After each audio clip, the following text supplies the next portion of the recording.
Details at this point are still sketchy on the cause of death that took the lives of 21 people in Scenery Park in East London over the weekend. Now, early reports suggested that a stampede might have taken place, but we are told that the deceased bodies do not actually bear injuries or scars. That confirms that claim. And of course, we have to say at this point, the investigations are still ongoing, and the speculations are what is currently coming through very strongly. But there's also some speculation about the cause of death could have been the ingestion of some poisonous substance. Now, the head of Human Rights Commission in the Eastern Cape, Dr. Eileen Carter, says that the Commission is concerned about whether safeguards in the implementation of the bylaws were in place and whether the event was regulated, safe and monitored for communities to attend. And Dr. Eileen Carter joins us now, and she is the head of the South African Human Rights Commission in the Eastern Cape. Dr. Carter, thanks for your time and welcome to Morning Live. Morning, Sakina, and morning to your viewers. Dr. Carter, you visited the scene yesterday. Can you just share with us what you found? Well, first of all, it is our utmost condolences to the families who have lost the loved ones, who have lost their children in this absolute tragedy that has befallen the province and the nation. We felt it prudent to go and express our condolences on the ground. And when we did arrive there, we found that the teams were very much still in the process of assessing the crime scene and engaging with the community. So what we found there was a facility that is very tightly situated in a community that is clearly reeling from activities that should be properly regulated in this regard. And speaking of that regulation, you also said that it didn't seem that there was much oversight done in places such as this. And the questions now become about the responsibility to actually play those oversight roles. Is it parents, neighborhood communities, the liquor board, the police? Let's talk about that in terms of the enforcement of regulations.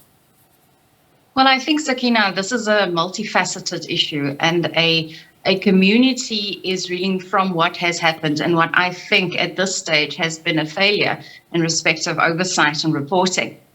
So from the Human Rights Commission side, and as part of our monitoring and oversight mandate, we are going to engage and we are going to start requesting information from the local authorities to inform on what measures and safeguards were in fact in place.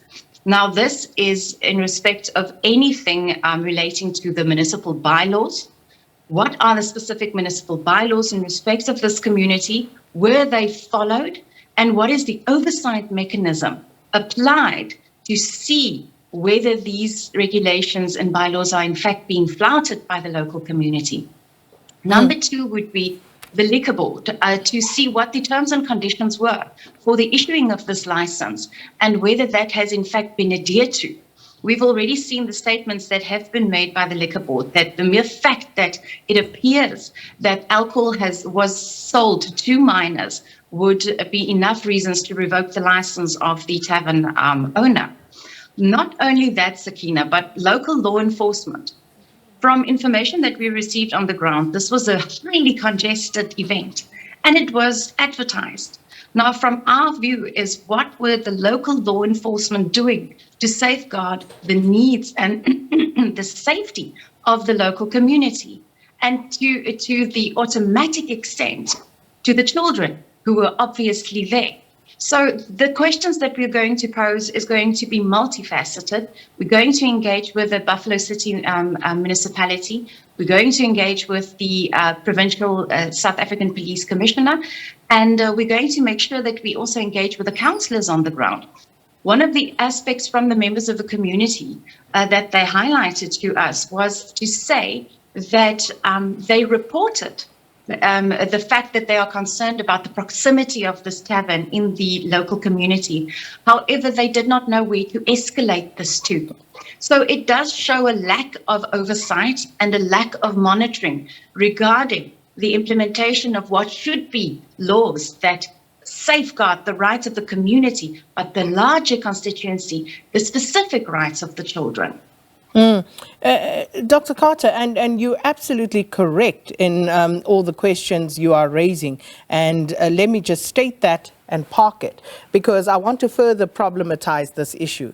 When you talk about all the oversight that was not done, this is obviously a failure of the entire value chain, including, I would say, the Human Rights Commission, because what we have seen, what is unplayed in this tragedy, is one that is perhaps waiting to happen in every single township at many a tavern across South Africa. So where has everybody been? Because now we're reacting because there's been a tragedy, but the reality is that this happens day in and day out.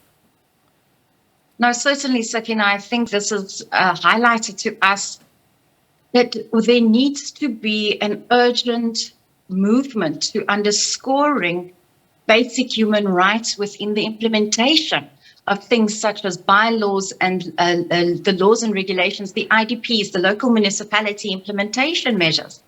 Where is basic human rights fitting all of that? And do we use a baseline of basic human rights when we apply these? Now, Sakina, it's also important to then elevate this to not only basic human rights, but to the specific rights of the children. We are very specific in our constitution that Section 28 says that the best interests of the child should be paramount in all matters concerning the children. So do we look at the best interest of the children when we issue liquor licenses? Do we look at the best interest of children when we advertise these events and romanticize clubbing and going out and all of these things that we should ideally keep to the interests of adults? But do we look at the best interest of the child when we apply the safeguards that should be in place here? So I agree with you, Sakina. This is a multifaceted social cohesion issue. And we also took note of the South African Council for Churches statement earlier this morning, which outlines the concerns that we need to, as society, come together and also have a look whether there are measures we can put in place as communities to make sure that we do not want these type of things happening in our communities, where children go undetected into taverns and then at the end of the day leave in body bags. Except, Dr. Carter, these children do not go in there undetected. Alcohol is sold to children in this country every day, and it is done very overtly. Now, as a Chapter 9 institution, how far does your responsibility go as the Human Rights Commission? Is it just to respond and react like the rest of us in society when things like these happen? Or does the law allow Chapter 9 institutions to be proactive and to actually come out and try and do more before we react to tragedies such as these? Thank you so much, Sakina. I think that is very important to note what the specific mandate of the Commission is as well. It is certainly to promote human rights and to protect human rights and to advocate for human rights within the country. And that is something that we will have to put a closer eye to make sure that the rights of the children are included in the decision-making processes when we do approve liquor licenses, when we do approve certain bylaws, when we do approve a constituency to have an oversight within a certain community. We need to do more. It is definitely a red flag for us that the children in South Africa, and it being Youth Month, and it's being us celebrating the Day of the African Child only a few weeks ago, it brings a highlight to the fact that we need to carry the interests of our children on our shoulders, because we cannot allow this to happen again.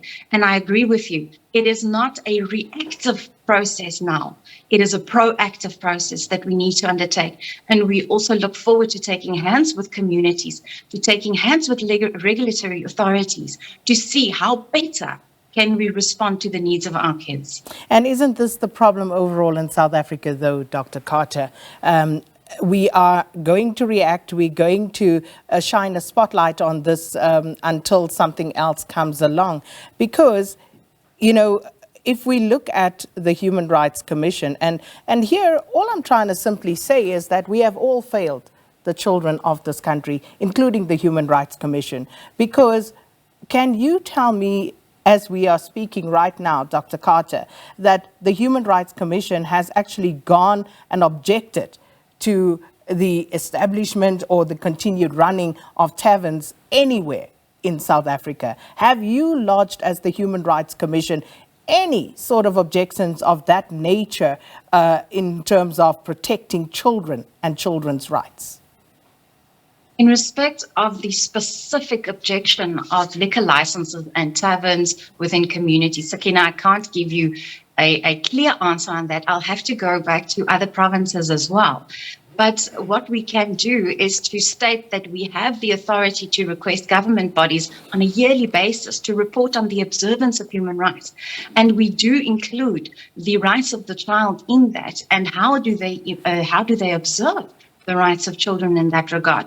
So as an oversight body, Sakina, I think that you can imagine our task is quite large, and our capacity, as with any other Chapter 9 institution, is not necessarily enough to meet each and every right within the Constitution as best as we can. But our efforts are there, our passion is there, and we every day try our utmost best. But to just refer back to the fact that the best interest of the child principle says that the interest of the children should remain paramount in matters that affect the children. Surely it places us in a position to speak up for the children, let the children participate in decision making as well. And it brings a highlight to these issues, specifically highlighting the abuse, substance abuse, liquor abuse, and the operation of taverns in local communities. I agree with you, Sakina. I think we have failed as a nation. Thanks so much for your time this morning. Head of Human Rights Commission in the Eastern Cape, Dr. Eileen Carter, commenting on the tragedy that happened over the weekend at a tavern in East London, where 21 young people lost their lives.